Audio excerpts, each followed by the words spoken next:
Hi guys, Stephen Green here from the Property Investment Academy, and I'm shooting this series of new videos to give you some tips and tricks of what to do when you are going to view a property. So I've been buying properties now since actively as an investor since 2006. My portfolio is currently worth around about 6 million with the current project, which we've just about finished. And there's certain things you should be looking for when you are viewing a property. So not only am I a property investor, I've got construction background since I've left school, plumbing and roofing, and then I went in the army. I was a qualified joiner, and I also, after that, became a qualified electrician, 2391 inspection and test. So I've got all of these qualifications, and then later on in the construction company, I opened a damp proofing company, so I've got specialist qualifications in that as well. So I'm going to talk into each of these videos, and I'm going to give you some tips and tricks of exactly what to look for.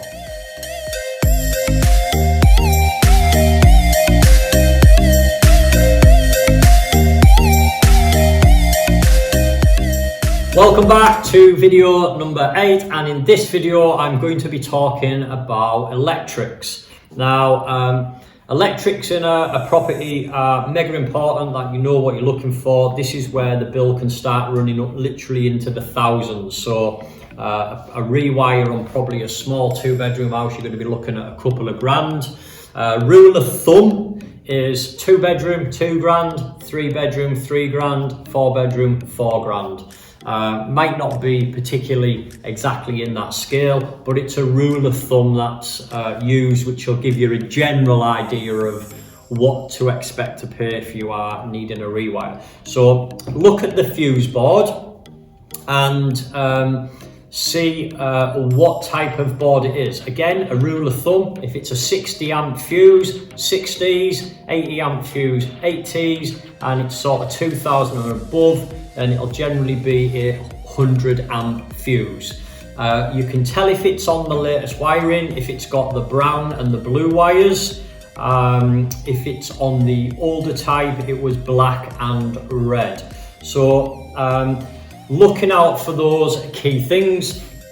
If you do need a rewire, some of which you are entitled to do, you've got to make sure if you are rewiring somewhere, it's up to regs. Make sure that it's a proper qualified electrician who has got Part P, and they're up to the latest edition to install electrics. But there's something what a lot of people don't know, and I've seen people get caught out about this.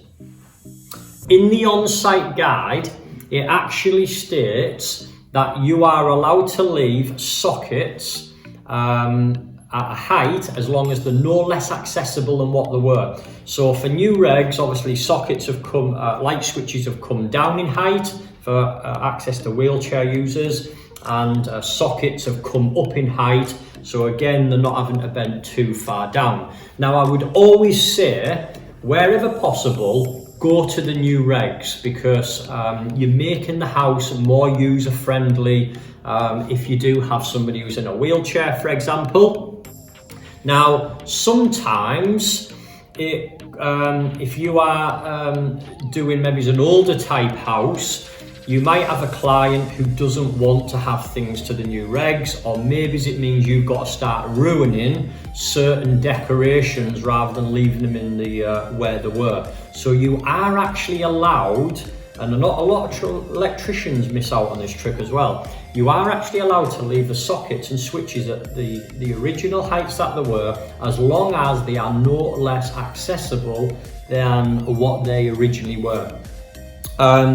Another tip on electrics while we're on it is, if you're maybe looking at a house, it's a repossession or whatever, if they've maybe got a fault, or maybe you've just got a fault in your house with the electrics, if you've got the new type circuit boards that you can click off, a way to find a fault really quickly is if your electric has tripped out, turn back on your RCD and literally keep all of the switches down and just turn them on one at a time. So you might go downstairs lights, then upstairs lights, downstairs socket, upstairs socket, and then it'll pop at the breaker which has a fault. So you can then turn everything else on and leave just that one breaker off. And not many people know this, the amount of people that I've seen panic because on the new circuit boards, if you get a fault, it'll trip the RCD, and then people are without all the power to the whole,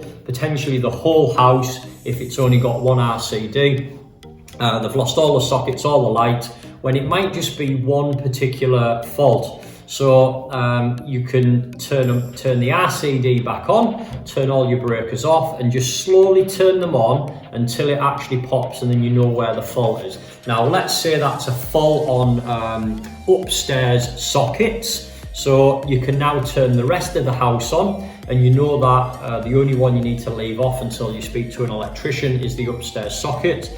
But you can also eliminate as well what the problem is. So if you take out all appliances, because sometimes it might not be the sockets, it's the actual appliance. So you can now unplug your TV, hairdryer, extensions, video players, whatever you've got.